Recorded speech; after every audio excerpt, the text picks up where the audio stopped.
Hi, folks. This is the second installment of our introduction to turf species. So this will be covering the warm season turf grass species. This will should be shorter than the first one. There was a lot of introductory information on that first discussion that included the cool season grasses. So again, just as a reminder, there's no such thing as a perfect turf species, and when you are trying to decide what kind of grass to plant in a specific situation, there are quite a few questions that are important to ask before you decide on what kind of grass to plant. So we'll be concentrating on the warm season grasses, the ones that will be used more in the southern part of the United States, although a few of these could be used in that transition zone and even in the cool season zone of the United States. So buffalo grass being one of those. So it was listed with the cool season zone species, but buffalo grass is truly a warm season grass. It's a C4 grass. Um, so again, a reminder, the C4 grass is very frost sensitive. Buffalo grass here is already starting to turn brown here in early September due to the chilling and the snow we had. Um, and but it's got very good cold hardiness, so that's why you can still see buffalo grass being used up into Canada even. Um, but a lot of the warm season grasses are very, very cold sensitive. Things like carpetgrass and St. Augustine and seashore paspalum and Bahiagrass. They won't tolerate much colder temperatures than the upper 20s before they're going to die. So you have to choose especially wisely when you're trying to stick warm season grasses in that transition zone area. Even within the warm season, the southern zone, there are um, kind of variations in what you can plant and expect to survive. And again, this really has to do with the winter survivability of grasses. So even though we're seeing generally warmer temperatures, warmer summers, longer summers, we do at the same time have some rather severe winter temperatures. And these can extend fairly far south of the United States.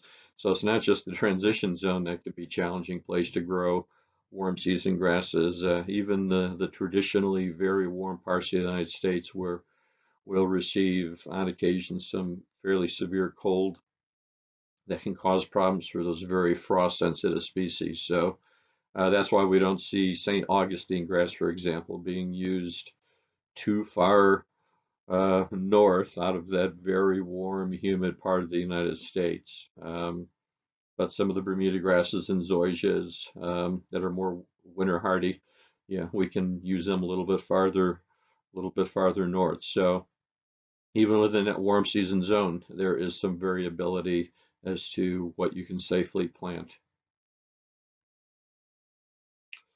So buffalo grass is a native warm season species.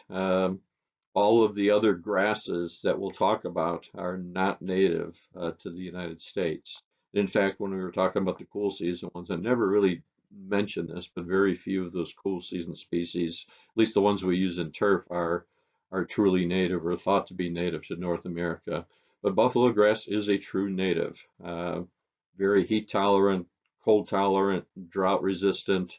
It has very low maintenance requirements, although you can treat it very well and water it and fertilize it, and it will take that nice treatment.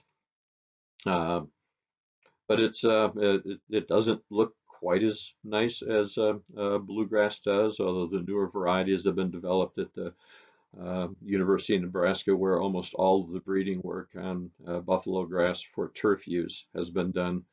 Some of those are very, very pretty, very attractive buffalo grasses. Uh, it does have a reputation for poor traffic tolerance, so it will tolerate traffic. The traffic may wear down to what looks like bare soil, but then it will come back. So it has this incredible ability to recuperate ones that has been worn out.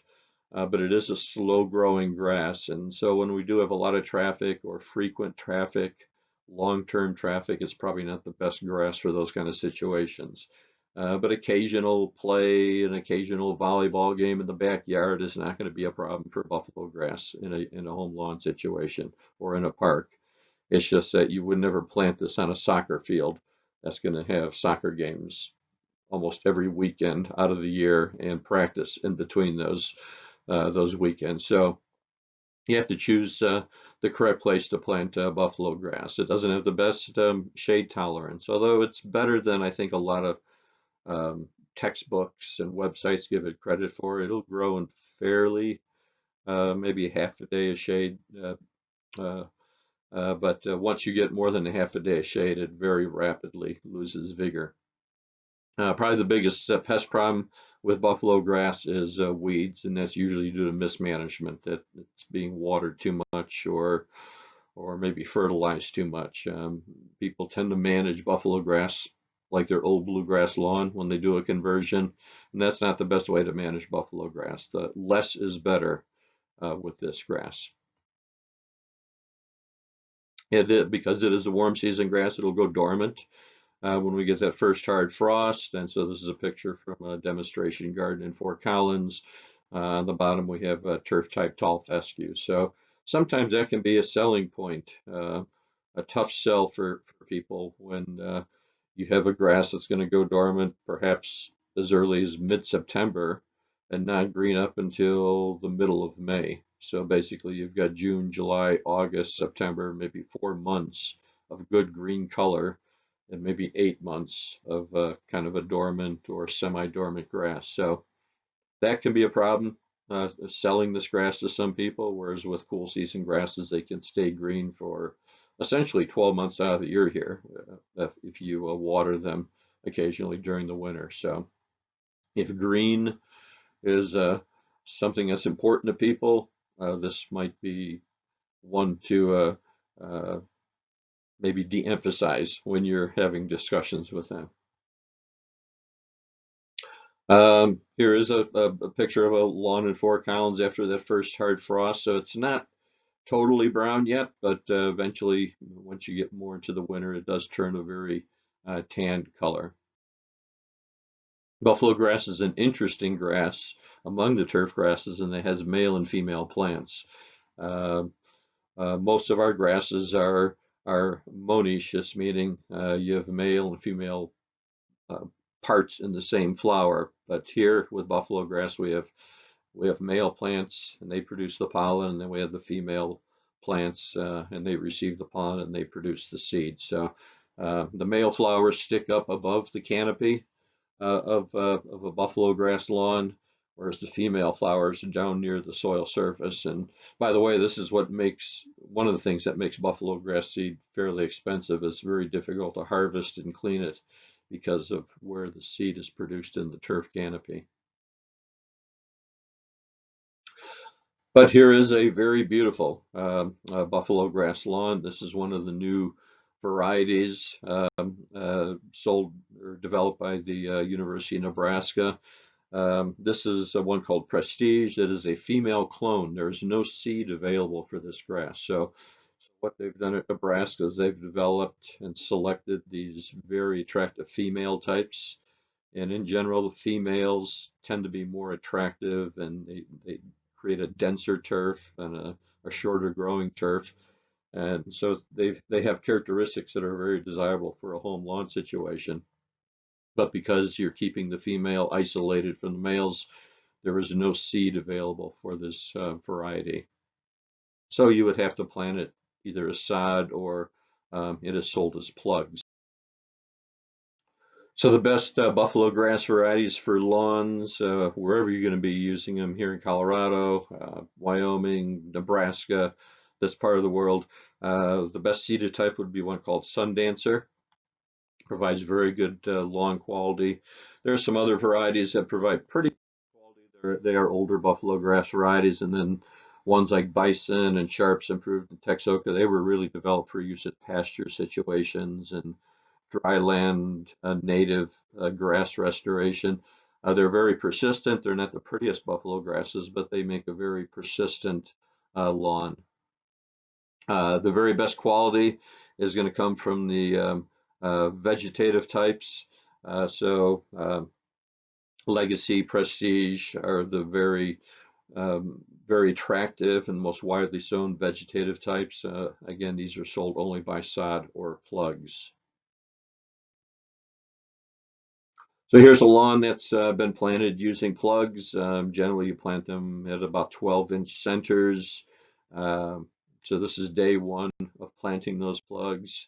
Here's the lawn 30 days after planting. So you can see that the buffalo grass, it grows by stolons. It can cover that bare soil very quickly. So even though it's not like seeding a lawn, it can produce a lawn very quickly, just as seeding might. Something that is done to make buffalo grass lawns a little bit more attractive is to plant spring flowering bulbs in these lawns. So here's a lawn with some crocus and some other spring flowering bulbs, and they fit nicely because um, uh, you let the bulbs flower. They look nice. You let the foliage naturally die back, and this is what provides energy for those bulbs for the next growing season.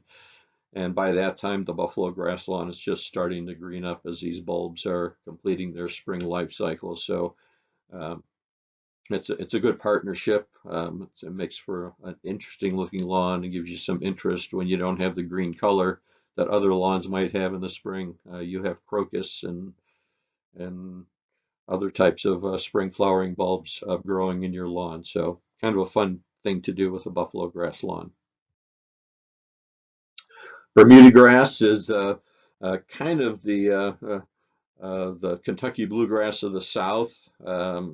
It's widely produced as a sod. It's easily produced and grown as a sod. It's uh, very good grass for high use lawns, for athletic fields. Almost every football and soccer field at high school, college, and professional level in the South is Bermuda grass. Very good footing, very good recovery from traffic. Um, can be very attractive grass, very dense, has great heat tolerance. Depending on variety, can have good cold tolerance, very good traffic tolerance, recovery from traffic, few weeds, not a lot of disease problems. So um, very good grass for southern lawns and for southern athletic fields and golf courses and that type of thing. Major downside, and this is true of most of the C4 warm season grasses, is that it has very poor shade tolerance. So where you do have a lot of trees in the south and you do have quite often shady southern landscapes, or Bermuda grass does not do well in those situations. Um, it can require somewhat frequent mowing. It does have a few disease problems. Probably the most severe one is one called spring dead spot. Um, and Bermuda grass can get out of control because it grows by stolons and rhizomes that can creep into places, flower beds and shrub beds and perennial borders, places you don't want it to grow. So, and again, because it is a C4, a warm season grass, there is always the potential in a very severe winter for some winter kill with this grass. St. Augustine grass is kind of the tall fescue of the South. So this is what's used in more lower maintenance lawns. You see this used a lot, especially in Florida and around Louisiana and southern Texas for home lawns, for commercial lawns. It's got lower maintenance requirements than Bermuda grass does. Um, it it's got a little bit more shade tolerance than uh, Bermuda grass does. So lower nitrogen requirement, pretty good salt tolerance. So it is getting to be a very common lawn grass uh, in the more humid and very warm parts of the United States. But it has very poor cold hardiness. So you would never use this, for example, in the transition zone or even the northern part of the southern warm season zone. This is really a Florida, South Georgia, South Alabama, South Louisiana, South Texas kind of a grass. Zoysia grass is a very fine textured, very high quality, very beautiful grass. Um, Sometimes it's sold as being low maintenance. It really isn't, although it's got very good drought tolerance. You can keep zoysia very much on the dry side. It's better to keep it low in fertility. Um, Otherwise, it gets quite thatchy, and so you have to do a lot of thatch management if you over fertilize it and if you over pamper it. It's probably got the best shade tolerance of any of the warm season grasses, um, but very good heat tolerance, pretty good cold hardiness depending on the variety of zoysia grass. Some zoysias are grown in the transition zone because of their very good both heat tolerance and cold hardiness.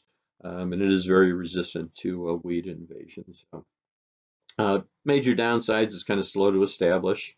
Um, but once you get it established, it's very persistent. It does better at lower mowing heights. It just looks better, performs better, and it does get a disease similar to the spring dead spot of Bermuda grass. This one gets something called zoysia patch or large patch in the late winter and into spring, which can be a fairly devastating disease, mainly because it grows so slowly to recover from it. So that the signs of the disease persist quite long into spring and summer, where this disease is a problem. Again, the zoysia grasses differ quite widely in their winter hardiness. Ones that are very well adapted to, say, Naples, Florida, and south part of Florida would not do well in Missouri or southern Illinois or southern Indiana. So you have to be quite um, diligent and choosy when you're selecting zoysia grasses the farther north you go in the United States. Seashore paspalum is a relatively new grass. It just gained a lot of traction in the last 10 years or so in the turf industry. This grass is so salt tolerant that it can be irrigated with seawater and sometimes is irrigated with ocean water. That will kill all the weeds in that turf for sure, and it's a way to stretch your sometimes limited water supplies, especially on islands like Bermuda and um, um, the Bahamas and places like that, where um, fresh water is a scarce commodity. The ability to use ocean water or very salty water or sometimes effluent water um, is a distinct advantage of using seashore paspalum. Um, Very beautiful grass, very dense. Um, it it can establish very quickly. It's got great heat tolerance. It's got no cold hardiness. So this stuff you would not use this anywhere where you have very cold winters. So this is very much a tropical, very warm season zone kind of a grass, but it can make a beautiful golf green. There are varieties used on greens, fairways, athletic turf, and certainly home lawns. So in the right place. Centipedegrass is a coarse, textured, a wide leaf grass. It can provide a fairly good quality home lawn. It's a very low maintenance grass, um, but this is one that will not tolerate cold very well. So this is a very southern, very warm season kind of a grass. Um, and it's not very drought resistant, so it's going to require irrigation during those dry periods in the south. So um, it's a it's kind of a grass that you might use in a low visibility lawn, an industrial lawn, places where the lawn doesn't have to be perfect, but you want some turf cover. Um, so it's not widely used as a lawn, but it can be. Bahiagrass provides a very open lawn. It's not the best quality lawn, but again, very low management requirements, doesn't need much fertilizer, really deep roots, so it's very drought resistant. has few insect problems, but it doesn't have any shade or salt or traffic tolerance, and makes these seed heads, as you can see in this picture, and that creates a mowing requirement. Um, so this again is more for an industrial lawn, a low maintenance lawn, places where it's tough to grow any other kind of grass, but really not the best quality lawn can be expected from Bahiagrass. But this one can be seeded, so that's an interesting uh, option for southern grasses. Most southern warm season grasses cannot be seeded, but Bahiagrass can be. Carpetgrass is one of those warm season grasses that can also be seeded or sodded. It's not used a lot, mainly because it doesn't make the best quality lawn. It has fairly coarse leaves. In fact, it almost doesn't look like a grass. It looks almost more like a ground cover than anything else. Um, but it also produces a lot of seed heads, and that can increase the mowing requirement. However, it is a fairly low maintenance grass, so it is sometimes used in those lower visibility lawns, ones where the turf doesn't have to be perfect, but you just want some ground cover. So not a widely used grass, but you'll use it sometimes in the more very warm season lawns. So this is another one that does not have much cold hardiness at all.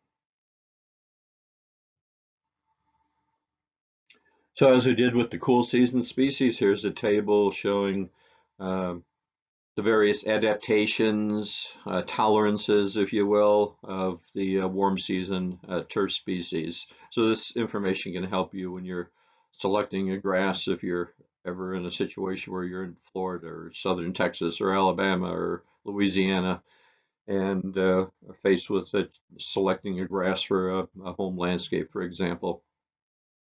This information can be helpful for making the best choice, choosing the best grass for those situations.